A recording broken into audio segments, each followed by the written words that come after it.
प्रधानमंत्री मोदी को ही धमकी दिया गया है, उनके ऊपर हमला हो सकता है। याद रखिएगा, भय बिन होए न प्रीत, सठे साठे समाचरित, लोहा लोहे को काटता है। हम चूंकि इनको पनिशमेंट नहीं दे पा रहे हैं या नहीं दे रहे हैं, तो हमें इसका रिवर्स नुकसान हो रहा है। तो देखिए वो कश्मीरी, आप जरा सोचिए ना, कानून कितना सड़ा हुआ है। 1984 में सिखों का नरसंहार हुआ, न किसी को फांसी हुई, न किसी की 100% प्रॉपर्टी जब्त हुई, न किसी की सिटीजनशिप खत्म हुई।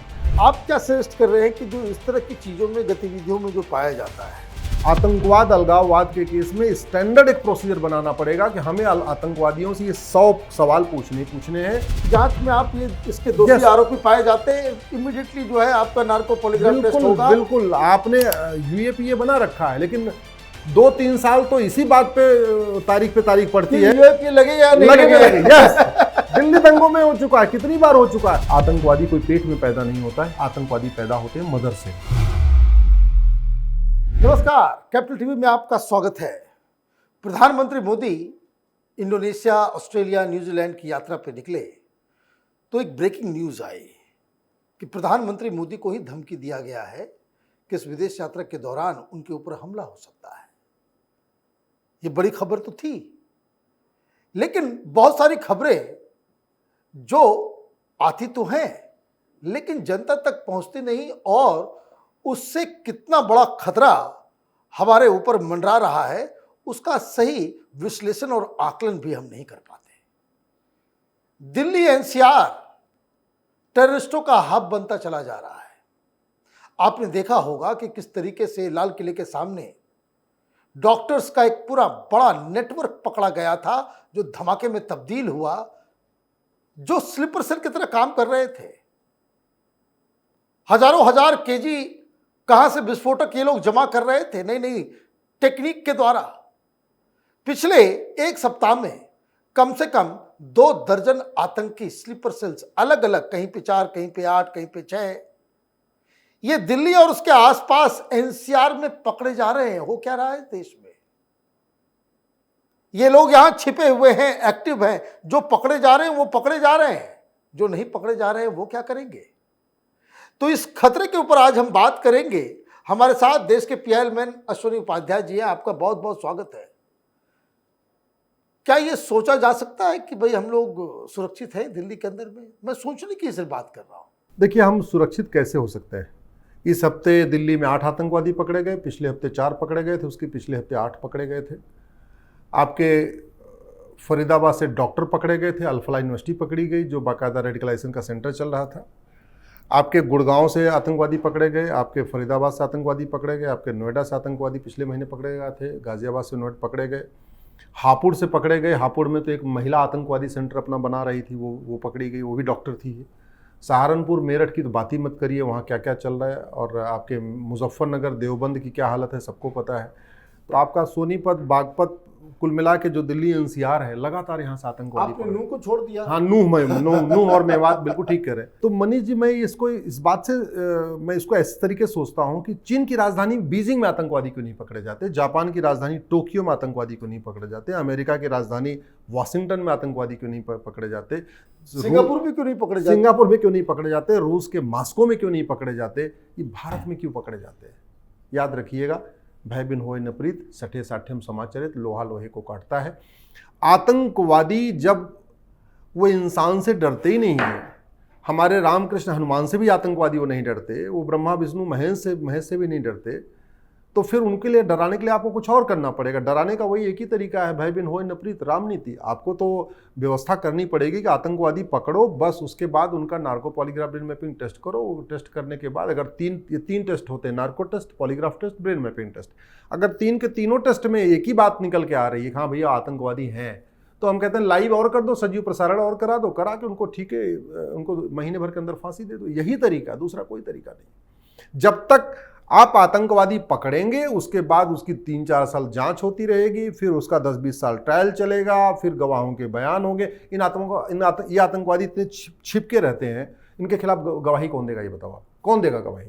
स्लीपर सेल जिन्होंने आतंकवादियों को पनाह दिया, वो इनके खिलाफ गवाही नहीं देंगे, और आम जनता इनको गवाही दे ही नहीं सकती है। अगर गवाही देगी भी झूठी, तो क्रॉस एग्जामिनेशन में टूट जाएगा मामला, क्योंकि आम जनता ने तुमको देखा ही नहीं, ना आते देखा, ना जाते देखा, ना वहां रहते देखा, ना कुछ करते देखा। और सुप्रीम कोर्ट में कपिल सिब्बल साहब और उसके बाद बड़े बड़े दिग्गज वकील आए हैं, भूतपूर्व कानून मंत्री, भूतपूर्व वित्त मंत्री, भूतपूर्व गृह मंत्री, भूतपूर्व विदेश मंत्री, भूतपूर्व शिक्षा मंत्री, ऐसे पूरे बहुत सारे वकील हैं। इन लोगों को निकलवा भी देंगे और उसके बाद सेलिब्रेट भी करेंगे। सेलिब्रेट करेंगे, देखो हमने और कॉन्स्टिट्यूशन क्लब प्रेस क्लब में प्रेस कॉन्फ्रेंस और होगा। पूरी दुनिया में थू थू होगी कि देखो ये जबरदस्ती आतंकवादी के नाम पे पकड़ लेते हैं। जब से ये बीजेपी की सरकार आई है, मोदी जी की सरकार आई है, ये तो सब छूट रहे हैं सबूत के भाव में। हमारे लिए बहुत बड़ा खतरा ये है, हम चूंकि इनको पनिशमेंट नहीं दे पा रहे हैं या नहीं दे रहे हैं, तो हमें इसका रिवर्स नुकसान हो रहा है। वो देखिए वो कश्मीरी, आप जरा सोचिए ना, कानून कितना सड़ा हुआ है। 1984 में सिखों का नरसंहार हुआ, न किसी को फांसी हुई, न किसी की 100% प्रॉपर्टी जब्त हुई, न किसी की सिटीजनशिप खत्म हुई।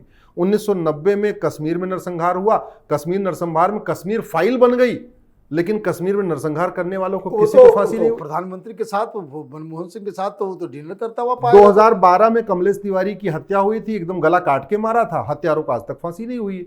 उमेश को कन्हैया लाल की हत्या हुई, उदयपुर फाइल बन गई, लेकिन कन्हैया लाल के हत्यारों को फांसी नहीं हुई। तो सुना कि वो उसको बेल भी मिल गई। यस, उमेश कोले के हत्यारों को बेल मिल गई। दिल्ली दंगे वाले भी दो बचे हुए, बाकी सारे बेल पे है ही है। इस देश में आपको सिस्टम बदलना पड़ेगा और हमारे सांसदों, विधायकों, मंत्रियों के अलावा सभी जजों को समझना पड़ेगा। माननीय जितने भी जज हैं, चाहे वो डिस्ट्रिक्ट कोर्ट के जज हैं, हाई कोर्ट के जज, सुप्रीम कोर्ट, कि मानवाधिकार मानव का होता है, दानव का नहीं। मैं इस देश के सभी जजों से आग्रह करता हूं कि आप खुद अपने परिवार में बैठ के अपने बच्चों के साथ ये चर्चा करिए कि चीन, जापान, सिंगापुर क्यों सुरक्षित है, भारत सुरक्षित क्यों नहीं है। और जब देश की राजधानी दिल्ली और आसपास इतने आतंकवादी पकड़े जा रहे हैं, तो फिर बंगाल के बॉर्डर मुर्शिदाबाद में क्या हो रहा होगा, आपके असम के बॉर्डर में क्या चल रहा होगा, कश्मीर बॉर्डर पे क्या चल रहा होगा, उत्तराखंड बॉर्डर पे क्या चल रहा होगा, पंजाब बॉर्डर पे क्या चल रहा होगा। अरे जब राजधानी में आ सकते हैं, सेंटर में आ सकते हैं, यहां आके छिप के बैठ सकते हैं, तो फिर बॉर्डर पे क्या कर रहे होंगे। इसका मतलब है कि बहुत सारे लोग वहां से चल रहे हैं, तब तो दिल्ली तक पहुंच पा रहे हैं। भाई आप जरा सोचिए, अभी गुजरात में पकड़ा गया था, आतंकवादी पकड़ा गया था। उनकी प्लानिंग क्या थी कि पानी की टंकियों में जहर मिला देंगे और जहर लोग खा खा के मर जाएंगे, पानी पिएंगे और मरेंगे। ऐसे ही अभी एक मुंबई में पकड़ा गया, मुहर्रम में वो टैबलेट बांट रहा, कैप्सूल बांट रहा था कि कैप्सूल खिला खिला के मारेगा। और उसको बताया जा रहा है कि नहीं वो मेंटली इल था, मेंटली अनस्टेबल था। इतना अगर मेंटली इल होने के बाद 30,000 कैप्सूल बना सकता है, तो जो मेंटली साउंड होगा वो तो कम से कम 3 लाख कैप्सूल बना देगा ना फिर तो। अगर मेंटली सही बात है। आप इसको समझिए, देश तब सुरक्षित होता है जब कानून का खौफ होता है। गांव तब सुरक्षित होता है जब गांव में लोगों का खौफ हो, नहीं तो गुंडे, बदमाश, लुटेरे आते रहते हैं गांव में। आप क्या सजेस्ट कर रहे हैं कि जो इस तरह की चीजों में, गतिविधियों में जो पाया जाता है, जैसे मान लीजिए आतंकवाद की चीजों में कोई पुलिस उसको पकड़ती है, तो उसके लिए पूरा सिस्टम जो है वो अलग होना चाहिए। देखिए, आपको सबसे पहले तो आपको एक स्टैंडर्ड इन्वेस्टिगेशन का प्रोसेस बनाना पड़ेगा। आतंकवाद, अलगाववाद के केस में स्टैंडर्ड एक प्रोसीजर बनाना पड़ेगा कि हमें आतंकवादियों से ये 100 सवाल पूछने हैं और इन 50 बिंदुओं पे जांच करना ही करना है। यही इसका तरीका, दूसरा कोई तरीका नहीं। ऐसा नहीं होगा कि दिल्ली की पुलिस अलग जांच कर रही है, छत्तीसगढ़ की पुलिस अलग जांच कर रही है, बिहार पुलिस अलग जांच कर रही है, बंगाल पुलिस अलग ना। आपको एक स्टैंडर्ड प्रोसीजर बनाना पड़ेगा इन्वेस्टिगेशन का। दूसरा, इनका आपको narco polygraph brain mapping test करना पड़ेगा। आपको पुलिस को स्मार्ट बनाना पड़ेगा। ये जो तो नार्को टेस्ट के लिए तो कोर्ट एग्री ही नहीं करती है, नहीं, अब इजाजत ही नहीं देती। ये एक सुप्रीम कोर्ट का जजमेंट है, Selvi versus state of Karnataka. मैं कई बार कह चुका हूं कि माननीय सुप्रीम कोर्ट ने वो जो फैसला दिया गलत फैसला है। वो सेल्वी वर्सेस स्टेट ऑफ फैसला क्यों? क्योंकि जब वो कह रहे हैं संविधान के आर्टिकल 20 सब क्लास 3 का वायलेशन। अरे भैया, जब संविधान बन रहा था तो नार्को पॉलीग्राफ ब्रेन मैपिंग नाम का शब्द ही नहीं था। टेक्नोलॉजी छोड़ दी, वो शब्द ही नहीं बना था, ये शब्द बाद में बना। इस फैसले का रिव्यू के लिए कोई गया कि नहीं? अभी तक कोई नहीं गया। हम उस पर प्रयास कर रहे हैं, हम लगे हुए हैं कि इसका रिव्यू हो जाए और इसके ऊपर कुछ काम बढ़ जाए। हमारा ये कहना है, जब पता हो गया कि भैया ये आतंकवादी है, उसको वो लाखों लोगों की जिंदगी ले सकता है, सैकड़ों की जिंदगी ले सकता है। हम उसको एक नार्को में होता क्या है कि इंजेक्शन लगाना होता है। हम आतंकवादी को एक इंजेक्शन लगाने में इतना संकोच क्यों कर रहे हैं? और पॉलीग्राफ ब्रेन मैपिंग इंजेक्शन भी नहीं लगाना होता है। पॉलीग्राफ जानते कैसे होता है? ब्रेन मैपिंग जैसे ईसीजी कराते हैं ना, जगह जगह ऐसे वो उसके पॉइंट लगा दिए जाते हैं और उसके बाद वो सवाल पूछते जाओ। ये आपको सिस्टम लगाना पड़ेगा अगर इस देश को सुरक्षित बनाना है। 1861 का घटिया पुलिस एक्ट बदलना पड़ेगा, मैं काले वाला। आपको यूनिफॉर्म पुलिस कोड लागू करना पड़ेगा, पुलिस चार्टर लागू करना पड़ेगा। इस देश को सुरक्षित बनाना है, आपको नेशनल सिक्योरिटी एक्ट को बहुत क्लियर कट डिफाइन करना पड़ेगा कि आतंकवाद, अलगाववाद, माओवाद, जिहाद, मजहबी उन्माद, पत्थरबाजी, ये सब हमारी राष्ट्र की सुरक्षा के लिए खतरा है। अगर आपको देश को सुरक्षित बनाना है तो जो ऑर्गेनाइज क्राइम से निपटने के लिए कानून है, इसमें आपको मेंशन करना पड़ेगा कि ये कानून, ये अगर कोई अपराध आपने किया तो ये सेक्शन लगेगा। ये आपको स्पेशली लिखना पड़ेगा। पुलिस के ऊपर नहीं छोड़ना पड़ेगा, जज के लिए नहीं छोड़ना पड़ेगा, ये सरकार को करना पड़ेगा। और इमीडिएटली आप प्रिलिमिनरी जांच में आप ये इसके दोषी आरोपी पाए जाते हैं, इमीडिएटली जो है आपका नार्को पॉलीग्राफ टेस्ट होगा। बिल्कुल, आपने यूएपीए बना रखा है, लेकिन 2-3 साल तो इसी बात पे तारीख पड़ती है। यूएपीए लगेगा या नहीं लगेगा? यस, दिल्ली दंगों में हो चुका है, कितनी बार हो चुका है। अरे इसको क्रिस्टल क्लियर इसको डिफाइन करिए कि ये 50 अपराध या ये 20 अपराध अनलॉफुल एक्टिविटी है। न पुलिस को उस पर दिमाग लगाना पड़े, न जज को दिमाग लगाना। नहीं तो कई बार तो 2-3 साल इसी बात में बहस होती रहती है कि यूएपीए में आएगा कि नहीं आएगा। हमने भारतीय न्याय संहिता बनाया, बहुत अच्छा प्रयास किया, लेकिन ये एक तरीके से पुरानी बोतल में नई शराब जैसा फोटोकॉपी हो गया। बदल दिया। हमने ना अमेरिका का फेडरल पिनल कोड देखा, ना हमने चाइना वाला कानून देखा, हमने कहीं देखा ही नहीं है। मैं इसलिए कहता हूं, आज जैसे अमेरिका में मर्डर की 10 धारा है। आतंकवादी मारेगा उसकी अलग धारा है, सामान्य व्यक्ति में मर्डर होगा अलग धारा है, एक्सीडेंटली हुआ तो अलग है। हाँ, रोड रेज में एक्सीडेंट हो गया उसकी अलग धारा है, गोली से मारेगा अलग, गला रेत के मारेगा उसकी अलग धारा है, ब्रूटल किलिंग अलग धारा है, हेट क्राइम की अलग धारा है, जेनोसाइड की अलग धारा है। हमने सब धान 22 पसेरी रखा हुआ है। बस मर्डर हुआ, आतंकवादी गोली से मारे या कोई व्यक्ति ऐसे कोई टुच्चा मुच्चा कोई बदमाश गोली से मारे, उसकी धारा ही हमने। मतलब कुल मिलाकर के यही है कि इस देश में सड़ा गला कानून था और सड़ा गला कानून हमने एविडेंस एक्ट बदला, लेकिन हमने इसमें नार्को पॉलीग्राफ ब्रेन मैपिंग की व्यवस्था नहीं किया। हमने 1955 वाला सिटीजनशिप एक्ट नहीं बदला।